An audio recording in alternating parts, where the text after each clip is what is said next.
So, let's speak about President Joe Biden's new crypto executive order, which he is expected to sign this week. Because every time we discuss it or introduce new restrictions, a new wave of fear, uncertainty, and doubt is unleashed, and the price plummets. Will this have a negative impact for Bitcoin? Will the value of stablecoins continue to rise? Is this the end of the crypto?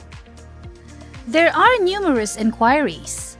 I hope to create this video to remain on top of all the rumors before they got out of hand. So I've been searching the internet for as much knowledge as possible on what would be contained in this executive order, and I'll explain everything to you. However, whatever is within it is likely to be beneficial to Bitcoin in the crypto industries. Later in the video, I'll explain why. Welcome to Cryptique, a channel that gives critical evaluation or analysis, especially in dealing with crypto. Everything regarding money, finance, investing, cryptocurrency, and blockchain-related topics, including ICOs, NFTs, and yield farming. To learn more about this crypto phenomenon, this executive order is just like the president delegating different responsibilities to other government organizations. This is for you, this is for you, and this one's for you, he says. We're discussing this because of what's happening in Europe. We imposed sanctions on Russia, but we're concerned that it may be utilizing crypto to get around them. However, what they don't realize is that this isn't how crypto operates. Consider the following scenario. You're an outdated adult who has no idea how cell phones function. You'd then notice your child behaving badly against other students at school. He's acting like a bully. Hey, go to your room. You're not permitted to hang out with your friends. You're not permitted to go outside. Just sit down and do schoolwork, you say. And then you think to yourself, hold on a moment. They have smartphones. They're likely messaging their friends right now and utilizing my credit card to purchase items for their online games. I must stop them. In this situation, the smartphone is compared to crypto. That's what's happening in Europe with crypto. We impose sanctions on Russia, but the US administration is concerned that other countries may use cryptocurrency to avoid financial penalties. That's the reason why the president desires to get this out as soon as possible. What they don't realize about Bitcoin, though, is that it can't replace a whole country's financial institution on a large scale yet. If that were possible, Russia's economy would not be in the process of crumbling right now. Also, if you're a government attempting to evade financial restrictions, Bitcoin leaves traces of evidence, which isn't ideal. This executive order will focus on three primary elements, based on all the information that I've been able to gather thus far. The first element of the President's executive order will be to choose the point man, which will involve in determining which organization or individual will stand between him and the crypto markets. The most intriguing aspect of this is that some sectors of our government are desperate to get their hands on cryptocurrency. However, not for the reasons you believe. Crypto is a type of currency. Money is a powerful tool.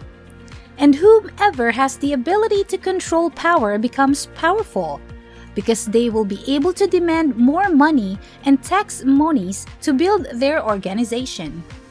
Since the beginning of time, two government entities have been competing for control of that authority. That's the Securities and Exchange Commission and the Commodity Futures Trading Commission. The good cop, bad cop duo, as I like to refer to them.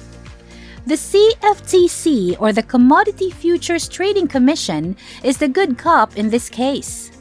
Their mission is to safeguard the public against deception, fraud, and other criminal activities. They dubbed Bitcoin a commodity in 2015, which is a good thing since it gave them the authority to regulate it. The CFTC keeps out of the way of Bitcoin, which is a good thing. They're simply letting Bitcoin run its course. The Securities and Exchange Commission, or SEC, meanwhile, their duty is to defend retail investors against unjust capital markets. Recall the ape movement with AMC and GameStop, where hedge funds borrowed shares that weren't even accessible to short, resulting in naked short selling that caused the price to fall, harming everyone in the process? That was the SEC's responsibility, to make sure that didn't materialize. However, it did so because the SEC is severely underfunded. There was a video between Jon Stewart and Gary Gensler, the SEC spokesman, in which Jon Stewart made a pun about the SEC's budget and asked for coffee donations. He was like, "How could you possibly contend with hedge funds with billions of dollars, when at the same time you're asking for coffee donations?" The idea is that the SEC wants to control crypto in order to increase its power. As a result, they have greater leverage to request more money in order to expand.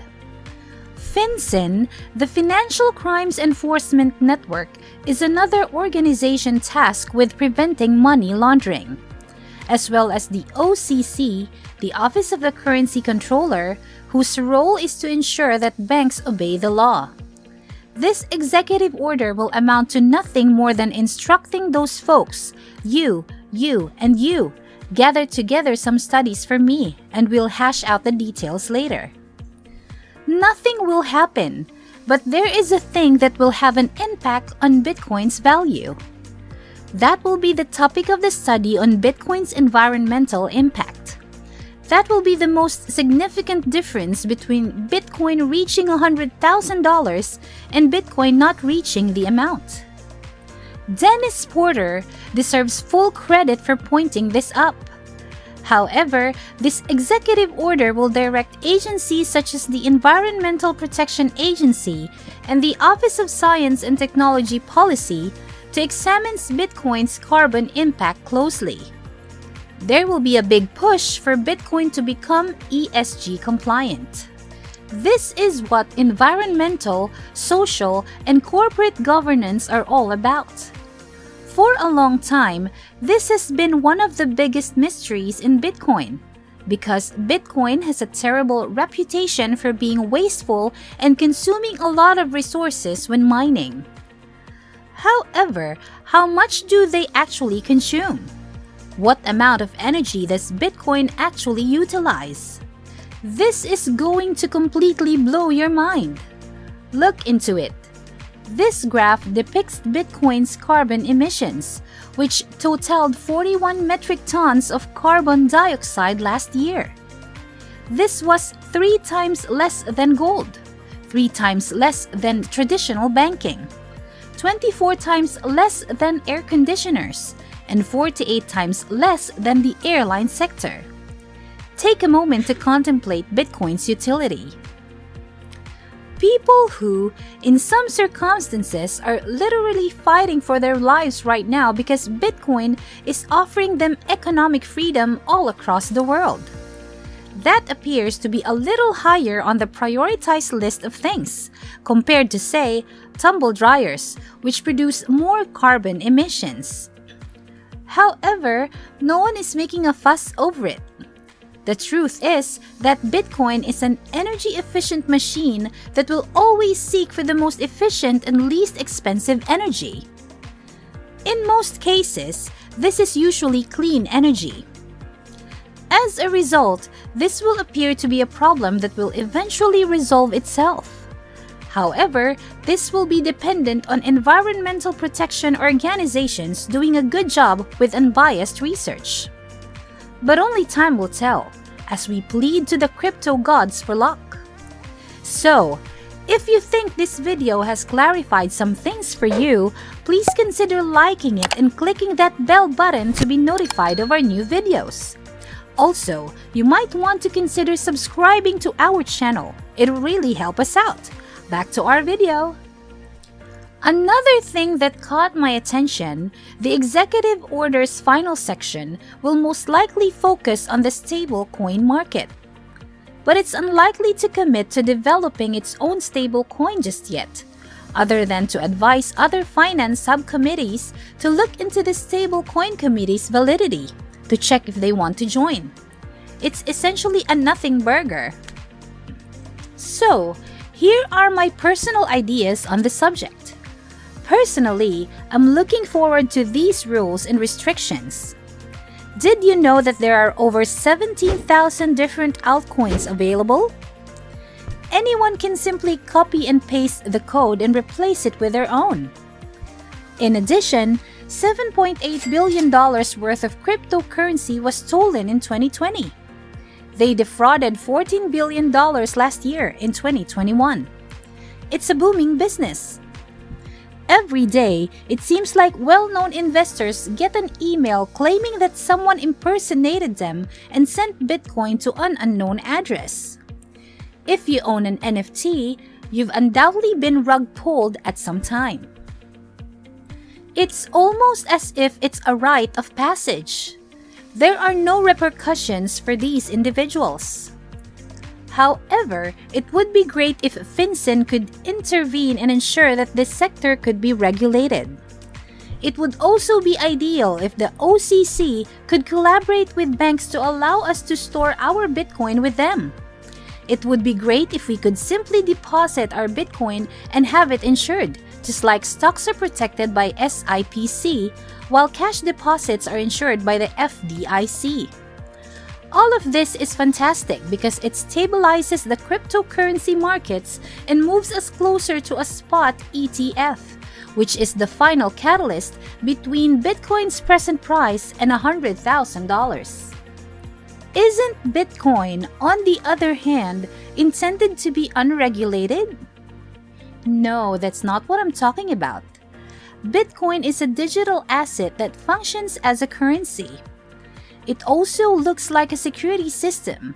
Which one it is all depends on how you employ it, and the authorities will figure it out soon enough. For the time being, they must appoint several committees and government departments to sort it out. We'll eventually have a new stock market industry called blockchain technology. However, this will take some time.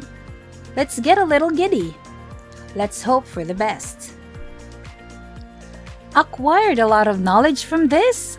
We recommend checking out our other relevant videos from our channel. Also consider sharing this video to any friends or family members who might find it useful. Until next time!